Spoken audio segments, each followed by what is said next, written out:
Hello, I'm Brigantia Blackbird of Blackbird's Brew. Happy Sunday! Let's talk about the marriage of the god Freyr. We know that Freyr married Gerd, whose name means fenced in, and she was a giantess. She was the daughter of Gymir and Orboda. However, when Freyr decided that he wanted to marry her, he didn't have an easy, straightforward courtship. It all started when Odin was off on his travels and Freyr kind of snuck in and he was sitting on the throne, Hilskalf, and he was just casting his gaze over all the nine worlds, just seeing what he could see. And then he happened upon a rather lovely house in Jotunheim.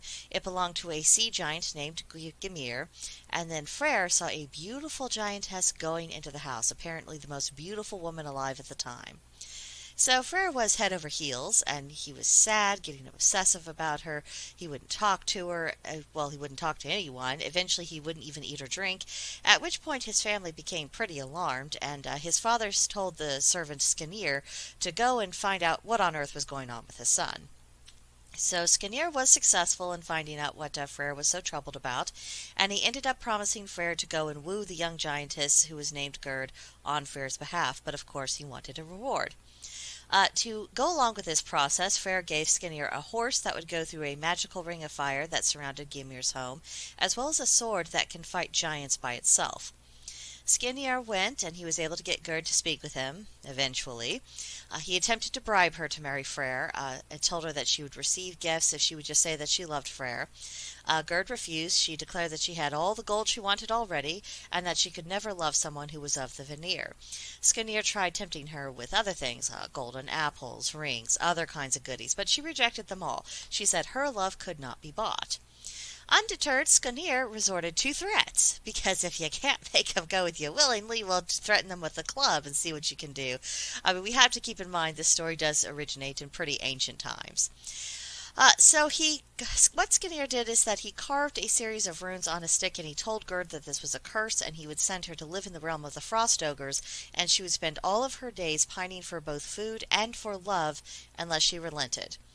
So Gerd agreed to marry Freyr, and she said she would meet with him in 9 days to do so.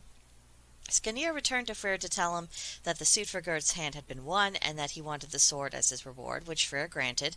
This was a very unwise decision, because it left Freyr without the sword that would help him fight, not only giants in the now and then, but also help attain victory at Ragnarok. So deprived himself of quite a tool there. Freyr, of course, was moaning because he didn't like that he had to wait 9 days for his bride, and sources indicate that this provision was Gerd's way of getting back at him for the manner in which their marriage was arranged. Nevertheless, the pair were indeed married. It was in a grove called Bari, and that's where the tale of their marriage leaves off. It's not known if Freyr had to do further wooing, because I'm pretty sure she wasn't the happiest of brides, and we don't know if their marriage was ultimately a happy one. I mean, that's kind of left to the mystery. I did, however, find a reference that Freyr and Gerd did indeed have a son who was named Fulnir, and in this legend, this son would continue the line of the Yngling dynasty in Sweden, and that occupied an era that included what we know as Uppsala today. It's said that this holy site was actually made by Freyr and Gerd. So, that is the story about the marriage of Freyr. If you would like to carry on this discussion about Freyr, his other adventures, what we know with him with mythology, please leave your thoughts and comments in the comment section below, or come see us at Blackbird's Brew on Discord. There's a link to join in the description box, along with all the other places where you can find my content, so hopefully you'll check that out, and I'll hear from you soon. But that's it for now, and I'll see you in the next one. Bye!